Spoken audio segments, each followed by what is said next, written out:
besides you have a normal personality. Secondly, if I'm like for these people that are investors or think that way, you described Polkadot as a stock to begin with, and so I was thinking that way, and that might be the long-term play on it. But then the way you're kind of describing it, now I'm thinking, well, that sounds more like a rental property where I'm getting interest and stuff like that, and it has cash flows, and I can sell it to someone else. Like I'm not going to get something from the Polkadot network, like a long-term buyout from them, but it's going to be worth more because of the cash flows it's producing. Is that which one? Yeah, Which one is? what's going to be really crazy about this, and we're going to see over the next few months what happens, because right now the whole crypto market's down, and Polkadot got hit especially hard, and it's mainly because people don't understand it. Like these auctions, I have met several people that have had several hundred thousand. I think that the highest I've seen is a couple million, like 1.5 million in dot. They had no idea about what staking fees were. So think about that. Yeah, We have a friend that we know in the YEC that had 150,000 in dot, has never heard of a parachain auction, and has never heard of staking. He's just been holding it in his account because that's what you do with everything else. So that was such an eye-opening thing to me that, wait a minute, I've talked to so many people that have hundreds of thousands of dollars in something and don't even know what it is, and all these benefits. And in 2 clicks of a button, I can make them 15.4%. Like it to me is mind blowing about how new this is. And I think it's going to take some time for people to start to realize what this is and how to do it. But it's just like everything, it's going to grow, and we're ground floor. But the way that I look at this is, yeah, you can, is this gets locked up, because remember, it's not going to follow right now. It's following Bitcoin because everything follows Bitcoin. Like if you look at the prices, the ups and downs, but that's not going to happen forever because dot yeah, gets locked in for 2 years. So you can't sell. Like if you want a crowd loan right now, 8% of all dot ever created is locked. And we're only in the first round of the first batch of crowd loans. And there's already 8% for 2 years that no one can touch, sell, or do anything. it creates some scarcity, which is a good thing.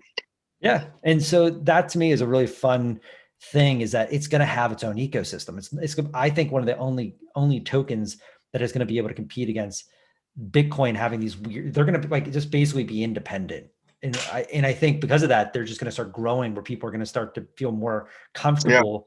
Instead of a meme coin, are you going to feel comfortable with that? Or are you going to feel more comfortable in going to a company that has raised $50 million and has beat all these milestones and grading systems?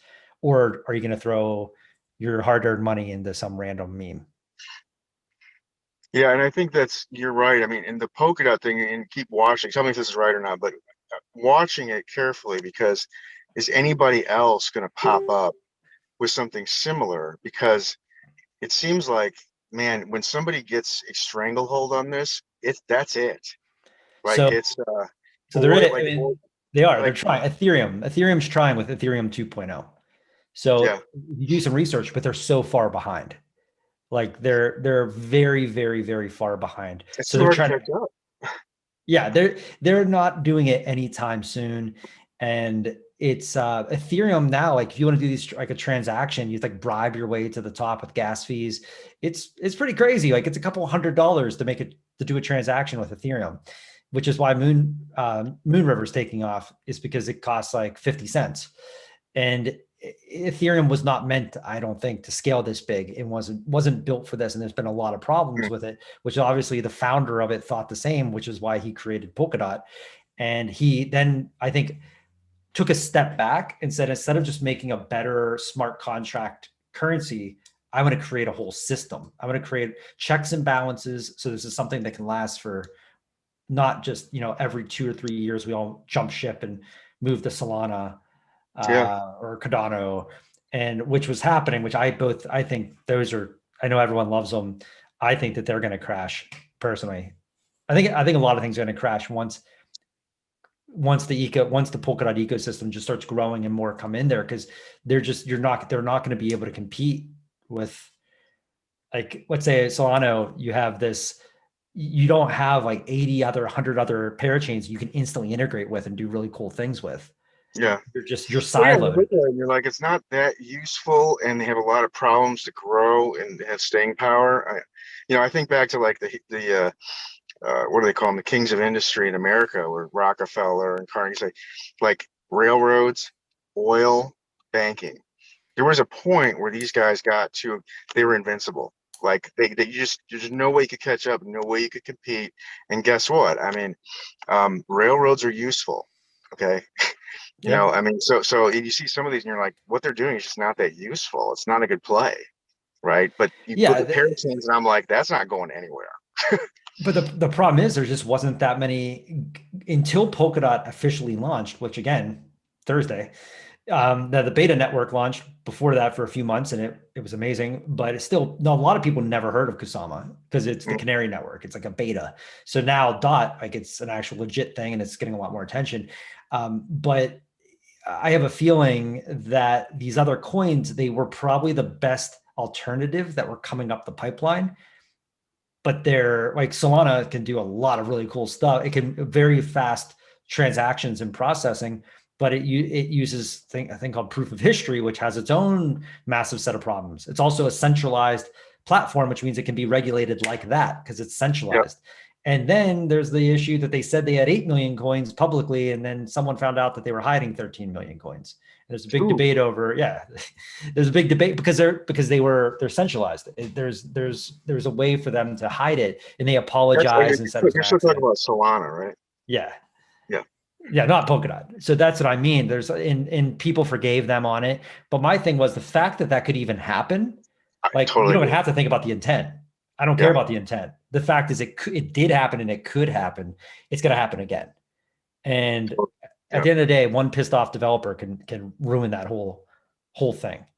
And that's again why Polkadot, when you start diving into how they do it, proof of staking and the validators, it's just a really cool thing. And I still don't wrap my head completely around it. Like I don't fully understand proof of stake to the level I probably should, but it's almost like, you have to read a whole 600-page book just to kind of understand the processes and why But it you works. understand And it has value, right? That's the whole thing is you say, like, I don't understand how to drill for oil, but I know that these cars run on gasoline and I know that oil has value and I can invest it. I don't have to understand it that deep sometimes, right?